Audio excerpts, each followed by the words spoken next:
किस तरीके से चार्ट में पिंडायु निकाली जाती है, आज हम वही चीज़ समझेंगे। ये मैंने एक एग्जांपल चार्ट लिया है। कर्क लग्न की कुंडली है, गुरु वक्री होकर के सेकंड हाउस में बैठा है, केतु थर्ड हाउस में बैठा है, शुक्र बुध यहाँ पर 7th में बैठे हैं, सूर्य यहाँ पर 8th हाउस में है, और चंद्र मंगल शनि राहु ये चारों 9th हाउस में बैठे हैं। तो आज हम इसी वाले चार्ट को लेकर के इसकी हम पिंडायु निकालेंगे। ये महानुभाव है, इनका बर्थ टाइम ये है, जन्म समय खेर गांव उत्तराखंड। ठीक है, अब हम स्टार्ट करते हैं। तो जब भी हम पिंडायु निकालेंगे तो इसके लिए हम प्रॉपर एक टेबल बना लेंगे। किस तरीके से बनाएंगे, देखो ये मैंने एक पूरा ये इसका किया हुआ है पूरा। मैं एक एक पॉइंट आपको समझाती हुई चलूँगी और आपको बहुत अच्छे से ये समझ में आएगा। तो सबसे पहले हम एक ऐसा टेबल बना लेंगे, इसमें पहला हम ग्रह लिखेंगे, फिर भोगांश, उच्च अंक, चाप, आयु की गणना, प्राप्त आयु, चक्रपथ हरण, अस्तगत हरण, शत्रु क्षेत्रीय हरण, क्रूरोदय हरण और हरण के बाद की आयु। इस तरीके से हम क्रमशः, हमारा क्रम है वो ऐसा ही रहेगा। ऐसा नहीं है कि पहले कौन सा हमने पहले लिख दिया, ऐसा कुछ भी नहीं है, ये हमारा क्रम रहेगा। तो इस क्रम को आप अच्छे से देख लो। सबसे पहले ग्रह है, भोगांश, उच्च अंक, चाप, आयु की गणना, प्राप्त आयु, चक्रपथ हरण, अस्तगत हरण, शत्रु क्षेत्रीय हरण, क्रूरोदय हरण और हरण के बाद की आयु। अब हम स्टार्ट करते हैं। तो सबसे पहले हम यहाँ पर सारे ग्रहों के नाम लिख लेंगे, सूर्य चंद्र मंगल बुध गुरु शुक्र शनि। उससे पहले हम लग्न भी लिख लेंगे। हालांकि पिंडायु में लग्न की गणना इस तरीके से नहीं की जाती, लग्न की आयु अलग तरीके से निकाली जाती है, वो हम बाद में देखेंगे। लेकिन मैंने यहाँ पे लग्न लिख लिया है।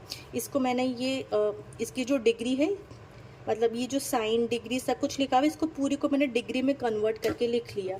इसी तरीके से जैसे लग्न की यहाँ पर लग्न कर्क लग्न का है तो 3 साइन 2 डिग्री 18 मिनट, ये इसका भोगांश है। इसको हमने पूरे को कन्वर्ट कर लिया। 3 साइन 2 डिग्री 18 मिनट को हम भोगांश को डेसिमल में कैसे चेंज करेंगे, देखो 3 साइन तो 1 साइन में 30 डिग्री होती है, तो 3 साइन में कितनी डिग्री होगी, 3 × 30 90, और 90 डिग्री हो गई। अब इसमें +2 डिग्री कर लो, वो पहले से दी हुई है 92 डिग्री, ये मैंने 92 डिग्री लिखा हुआ है।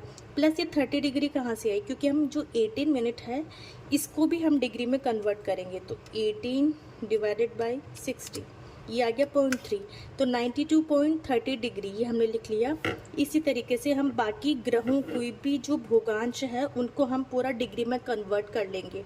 एक और हम एग्जांपल देखते हैं, जैसे कि चंद्रमा का हम देखते हैं। यहाँ पर 11 साइन है, तो 11 × 30 कितना हुआ, 330 डिग्री। अभी 11 डिग्री हम इसमें प्लस कर लेंगे, कितना आया, 341 डिग्री, है ना। अब ये 44 मिनट है, 44 मिनट को हम डिग्री में कन्वर्ट करेंगे, ये आ गया 0.73, तो 341.73 डिग्री। इस तरीके से हम सारी ग्रहों की जो डिग्री है, जो भोगांश है, जिसमें प्रॉपर साइन वाइज है, पूरे साइन को भी पूरे मिनट को भी हम पूरा डिग्री में कन्वर्ट करके हम इस तरीके से लिख लेंगे।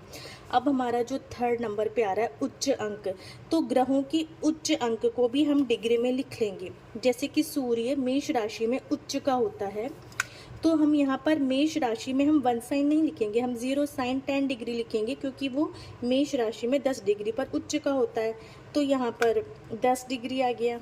चंद्रमा वृषभ राशि में 3 डिग्री पर उच्च का होता है, तो हम वृषभ राशि को कैसे लिखेंगे, 1 साइन 3 डिग्री लिखते हैं ना, तो कन्वर्ट कर लो, 1 साइन बराबर 30 डिग्री प्लस 3 33 डिग्री। इस तरीके से सारा हमने ग्रहों के उच्च अंक हमने निकाल के लिख लिए। ये उच्च अंक बिल्कुल फिक्स होते हैं, ठीक है। ये तो मैंने आपको समझाने के लिए कर दिया और बेसिकली मुझे भी समझने के लिए। अब ये बुध है, बुध का हमने कैसे निकाला, बुध कन्या राशि में 15 डिग्री पर उच्च का होता है, तो यहाँ पर ये 5 साइन मतलब क्या हुआ, 5 × 30, फिर प्लस 15 डिग्री कर देंगे तो 165 डिग्री निकल के आ जाएगा, ठीक है। अब हम इसके 4th कैटेगरी पे चलते हैं, ये है चाप, है ना। चाप कैसे निकालेंगे, चाप निकालेंगे ग्रहों के भोगांश माइनस ग्रहों के उच्चांश। तो हमने जो ये ग्रहों का भोगांश निकाला ना 317.45 डिग्री, इसमें से हम ग्रहों का उच्च अंक घटा देंगे, 10 डिग्री को हम माइनस कर देंगे, तो हमको ग्रहों का चाप मिल जाएगा। क्या मिल गया, 307.45 डिग्री। एक कैलकुलेशन में करके बता देती हूँ, है ना। जैसे कि हम चंद्रमा का निकालेंगे, चंद्रमा का भोगांश कितना दे रखा है, 341.5 6.73 डिग्री, है ना, माइनस ये 33 डिग्रीज का जो उच्चांक है वो हम माइनस कर देंगे, क्या आया 308.73 डिग्री, है ना, ये इसका चाप निकल के आ गया।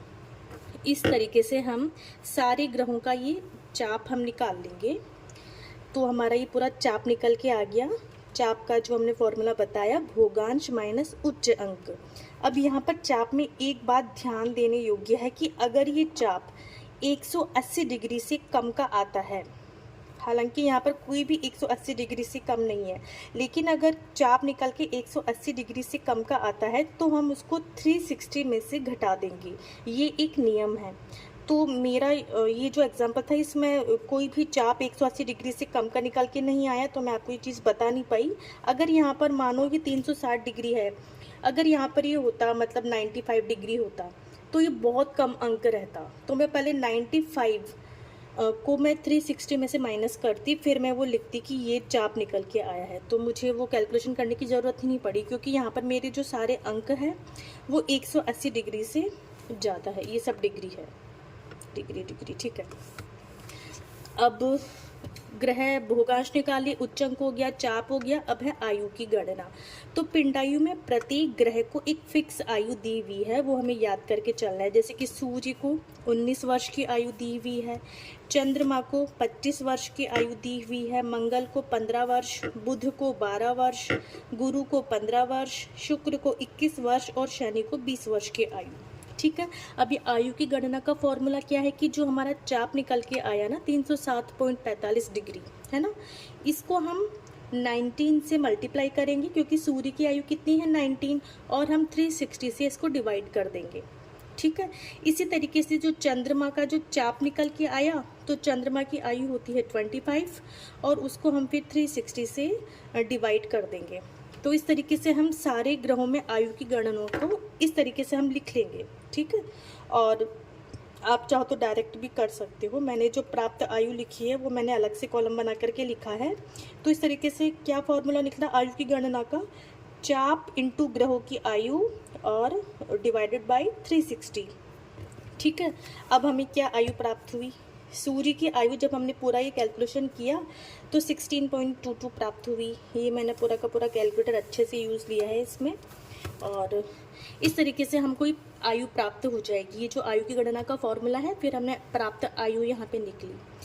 अब जो पिंडायु होता है, पिंडायु में 4 प्रकार के हरण होते हैं, चक्रपथ हरण, अस्तगत हरण, शत्रु क्षेत्री हरण और क्रूरोदय हरण। तो सबसे पहले हम चक्रपथ हरण पे चलते हैं। तो चक्रपथ हरण के नियम क्या है वो भी हमें समझना जरूरी है, उसका मैं एक छोटा सा वीडियो बाद में बना के समझाऊंगी। अभी अपन प्रॉपर पूरी कैलकुलेशन देख लेते हैं कि देखो यहाँ पर जो सूर्य है ना, सूर्य यहाँ पर एक अशुभ ग्रह है, हम सूर्य का चक्रपथ हरण कर रहे हैं। तो जो जीवन काल बुक है उसके अंदर प्रॉपर एक टेबल दी हुई है कि किस तरीके से आयु का हरण किया जाता है। चक्रपथ हरण के अंदर आयु का हरण देखो इस तरीके से होता है, जैसे ये है, इसके अंदर सप्तम से लेकर 12th तक के जो ग्रह होते हैं, सप्तम से लेकर के 12th तक के ग्रह, वहाँ पर हम आयु का हरण हम करते हैं, ठीक है। तो शुक्र बुध सूर्य चंद्र मंगल शनि, मतलब इन्हीं के आयु का हरण किया जाएगा, गुरु की तो आयु का हरण होगा ही नहीं। इसमें एक और नियम ये निकल के आता है कि जैसे कि यहाँ पर तो ये 1 2 3 4 ग्रह बैठे हुए, हालांकि राहु केतु का इसमें हरण नहीं होता, यहाँ पे 3 ग्रह बैठे हुए हैं, तो हम में से इन तीनों का ही हरण नहीं होगा, ऐसे तो आयु ही नहीं बचेगी किसी व्यक्ति के पास में। तो चंद्रमा मंगल और शनि में से जो सबसे ज़्यादा बली होगा उसी की आयु का हम हरण करेंगे। तो यहाँ पर शनि का भोगांश सबसे ज़्यादा था, तो चंद्रमा का हरण नहीं होगा, मंगल का हरण नहीं होगा, यहाँ पे शनि का हरण होगा, तो शनि का चक्रपथ हरण होगा और सूर्य का चक्रपथ हरण होगा। गुरु का तो वैसा ही नहीं होगा क्योंकि गुरु इस चक्रपथ हरण वाली कैटेगरी में आता ही नहीं है। और शुक्र और बुध में से भी सिर्फ एक ही ग्रह का हरण होगा, क्योंकि यहाँ पर 2 शुभ ग्रह बैठे हैं, तो दोनों में से जो बली होगा उसी का हरण होगा। तो अब हम चलते हैं इधर इस वाली टेबल पे। तो सूर्य का हरण किस तरीके से होगा, क्योंकि सूर्य जैसा अशुभ ग्रह अष्टम भाव में बैठा है, तो इसमें 1 ये मतलब ये 1/5 भाग इसका हरण होता है। तो जो अपने को आयु प्राप्त हुई थी ना 16.22, तो इसको हम 5 से डिवाइड कर देंगे, क्योंकि इसका जो 5वां भाग है वो हरण हो जाएगा। तो जब हमने 16.22 को 5 से डिवाइड किया तो कितना आया 3.24, है ना। अब जो आयु आई 16.22, इसमें से हम 3.24 को माइनस कर देंगे तो चक्रपथ हरण के बाद जो हमारी आयु बचती है वो बचती है 12.98। समझ में आया? अगर समझ में नहीं आया तो मैं चक्रपथ हरण, अस्तगत हरण किस तरीके से होता है एक छोटा छोटा एक वीडियो बनाऊंगी, आपको अच्छे से समझ में आएगा। अभी अपन फटाफट से कंप्लीट करते हैं, ठीक है। चंद्रमा का चक्रपथ हरण नहीं होगा, मंगल का चक्रपथ हरण नहीं होगा। क्यों नहीं होगा? क्योंकि मैंने अभी बताया कि ये सब 9th हाउस में बैठे हैं, तीनों के तीनों ग्रह। तो चंद्रमा का नहीं होगा, मंगल का नहीं होगा और शनि का होगा, क्योंकि शनि में शनि ज़्यादा बली है, तो जो ज़्यादा बली है उसका हरण होगा। तो जैसे मैंने यहाँ पे शनि का किया है, शनि को यहाँ पर ये आयु प्राप्त हुई थी 11.87, है ना। अब शनि यहाँ पर अष्टम भाव में बैठा है, नहीं सॉरी, शनि यहाँ पे नवम भाव में बैठा है ना। तो नवम भाव में जो आयु का नियम आता है क्रूर ग्रह है, तो अष्टम भाव में जब क्रूर ग्रह होता है तो आयु के नियम के अकॉर्डिंग इसका 1/4 हरण होगा, ये 1/4 भाग इसका हरण होगा। तो ये हमने इसको 4 से हमने डिवाइड किया, ये कितना आया 2.96 आया। देखो एक बार मैं बता दूं, ऐसे तो बहुत इसमें दिख रहा है आराम से, लेकिन ऐसे बता देती हूँ। ये अपने को शनि की आयु प्राप्त हुई थी भाग 4, कितना आया 2.96, ये मैंने लिख दिया। अब ये 2.96 को अपन वापस से 11.87 से घटा देंगे, -2.96 कितना आया 8.91। तो इस प्रकार चक्रपथ हरण में हमको शनि की आयु ये 8.91 ये रह जाती है, ठीक है। अब यहाँ पर हमारा जो, हाँ इस तरीके से हम हरण कर लेंगे। देखो चंद्रमा मंगल का अपन ने इसलिए नहीं किया था क्योंकि वो शनि के साथ बैठा था, तो शनि का हरण हो गया। गुरु का हरण होना नहीं था क्योंकि वो 2nd हाउस में बैठा था। अब बुध और शुक्र में से एक का हरण होना है, तो यहाँ पर जो बलि है उसका हरण होगा, तो यहाँ पे बुध का हरण होगा क्योंकि बुध यहाँ पर बलि है, बुध का भूगांश यहाँ पे जाता है। तो जब कोई बुध जैसा शुभ ग्रह बैठा है 7th भाव में, तो जो शुभ ग्रह का हरण होता है उसका क्या होता है 1/12 हरण होता है इसका, है ना। तो अपन इसको 12 से हम भाग दे लेंगे, बचा अपने पास 0.64। तो ये जो आयु थी इसमें से अपन 0.64 घटा देंगे, ये अपने को 7 बचेगा, ठीक है। तो इस तरीके से हमने चक्रपथ हरण हमने कंप्लीट कर लिया। अब ये है जब भी अस्तगत हरण होता है तो जो प्लेनेट अस्त होता है उसकी आधी आयु रह जाती है। अब यहाँ पर कोई भी प्लेनेट अस्त नहीं था, तो यहाँ पर किसी का भी अस्तगत हरण नहीं हुआ। अब ये है शत्रु क्षेत्रीय हरण। शत्रु क्षेत्रीय हरण में इसका 1/3 पार्ट इसका हरण होता है, ठीक है। अब देखो यहाँ पे जो सूर्य है ना, सूर्य यहाँ पे शनि की राशि में बैठा है, तो सूर्य यहाँ पे शत्रु राशि में बैठा है, तो इसका 1/3 पार्ट इसका हरण हो जाएगा। तो चक्रपथ हरण के बाद अपनी आयु बची थी 12.98, तो उसको अपन डिवाइडेड बाय 3 कर लेंगे क्योंकि इसका ये हरण होना है इतना ही। तो कितना आया ये 4.32 आया। तो जो 12.98 था, जो टोटल आयु बची हुई थी, इसमें से अपन ये 4.32 माइनस कर लेंगे तो कितना बचा 8.66। तो ये शत्रु क्षेत्रीय हरण हमारे पास ये आया। इसके अलावा और कोई भी प्लैनेट शत्रु क्षेत्र में नहीं बैठे हुए।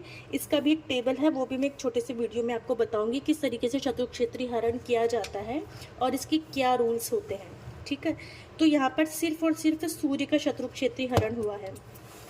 इसके अलावा अभी 4th प्रकार का हरण है क्रूरोदय हरण। क्रूरोदय हरण होता है जब भी लग्न के अंदर एक क्रूर राशि का उदय होता है तो क्रूरोदय हरण होता है। तो हम क्रूर राशि हम सूर्य को, शनि को और मंगल को मानते हैं। तो यहाँ पर तो लग्न में कोई भी क्रूर राशि का उदय नहीं हो रहा, तो क्रूरोदय हरण भी नहीं होगा, ठीक है। अब ये है हरण के बाद आयु, कि हरण के बाद कितनी आयु बचती है। तो यहाँ पर देखो सूर्य की, चंद्रमा, मंगल, बुध, गुरु, शुक्र, शनि, ये जो भी आयु बचे ना, पूरा सब कुछ कैलकुलेशन करने के बाद में वो हम सारी आयु यहाँ पर लिख लेंगे और आयु का यहाँ पर हम टोटल कर देंगे, ठीक है। इसके बाद हम लग्न की, मैंने कहा था ना अलग से हमारी गणना होगी, तो ये हम लग्न की आयु हम इस तरीके से निकालेंगे। तो लग्न का भूगांश क्या था 2 डिग्री 18 मिनट। यहाँ पर हम साइन को हम नहीं ले रहे हैं, ठीक है ना, ये बात तो ध्यान रखनी है। यहाँ पर साइन नहीं आ रहा है, यहाँ पर केवल डिग्री और मिनट आ रही है। तो 2 डिग्री 18 मिनट, तो डिग्री तो ये पहले से 2 डिग्री पहले से ही है, 18 मिनट को भी हम डिग्री में कन्वर्ट कर लेंगे तो आगे 0.30, तो ये 2.30 डिग्री हमारे पास आ गई है। अब हमें लग्न की आयु निकालनी है। तो लग्न की पूर्ण आयु 9 वर्ष होती है, 9 वर्ष मानी जाती है। तो 30 डिग्री पर 9 वर्ष होते हैं, 1 डिग्री पर वर्ष होगा 9 डिवाइडेड बाई 30 0.3 वर्ष। तो 2.30 डिग्री पर कितना वर्ष होगा? 9 divided by 30 degree into 2.30 degree. ये अपन करते हैं ऐसे सवाल, है ना। तो लगने की आयु निकल के आ गई 0.69। ठीक है, अब हम क्या करेंगे, जो ग्रह ने जो आयु प्रदान की थी टोटल 90.16 प्लस लगने की आयु को हम जोड़ देंगे, ये आया 90.85, है ना। अब हमें इस आयु को हमें सोलर वर्ष में चेंज करना है। ठीक है, तो इसका फॉर्मूला देखो, एक सामान्य सौर वर्ष में 365.25 दिन होते हैं, ये हमको पता है। अब हम इसको, ये फॉर्मूला है, इसको तो याद करना पड़ेगा। तो ये जो अपने पास आयु निकल के आई, इसको अपन 360 से मल्टीप्लाई करेंगे और 365.25 से हम डिवाइड कर देंगे, तो ये निकल के आता है 89.54 सावन वर्ष। इस प्रकार ये हमारी पिंडायु निकल के आती है इस चार्ट की, 89.54 सावन वर्ष। मेरे ख्याल से ये आपको अच्छे से समझ में आया होगा, है ना, किस तरीके से। बस हमको इस चीज़ का ध्यान रखना है, सबसे पहले हमें ये टेबल बना लेनी है, जिसमें हमें सबसे पहले ग्रह, भोगांश, उच्च अंक, चाप, आयु की गणना, प्राप्त आयु और ये चारों प्रकार के हरण और हरण के बाद की आयु। इसके अलावा मैंने आपको बताया था, एक बार मैं फिर से एक बार बता देती हूँ आपको फटाफट से, जो हमारी भोगांश दिए हुए हैं, सारे ग्रहों के भोगांश को हम डिग्री में कन्वर्ट कर लेंगे, फिर हम सारे उच्चांक लिख लेंगे, उच्चांक भी हमको सबको डिग्री में कन्वर्ट करके लिखना है, फिर हम चाप निकालेंगे, चाप का फॉर्मूला था ग्रहों के भोगांश माइनस ग्रहों के उच्चांश, फिर हम आयु की गणना करेंगे, सारे ग्रहों की अपनी अलग अलग आयु दी हुई होती है, और इसका फॉर्मूला होता है कि जो चाप इंटू ग्रहों की आयु और ये 360 से हम इसको डिवाइड कर देंगे, है ना। इस तरीके से हमको आयु प्राप्त हो जाएगी। फिर हम चक्रपथ हरण करेंगे, जो केवल 7 से लेकर 12 में जो ग्रह बैठे हुए रहते हैं उन्हीं का चक्रपथ हरण होता है। तो हम इसकी अपनी एक अलग टेबल है, वो मैं आपको बाद में बताऊंगी, है ना। तो चक्रपथ हरण में जैसे 1/5 इसका पाठ हरण होना था, क्योंकि सूर्य जैसा क्रूर ग्रह अष्टम भाव में बैठा था, तो अष्टम भाव में जब क्रूर ग्रह बैठता है तो उसको 1/5 पार्ट हरण हो जाता है। तो ये अपने पास बचा और इसको हम जो प्राप्त आयु में से घटा दिया, तो ये चक्रपथ हरण के बाद हमारे पास इतनी आयु बचती है। ठीक है, इसमें इसका अस्तगत हरण होना नहीं था, क्योंकि कोई भी प्लेनेट अस्त नहीं था। फिर हमने इसका शत्रु क्षेत्र हरण किया कि भैया जो सूर्य था वो शनि की राशि में बैठा था, तो शत्रु की राशि में गया तो उसको कुछ ना कुछ तो आयु का त्याग करना ही पड़ेगा।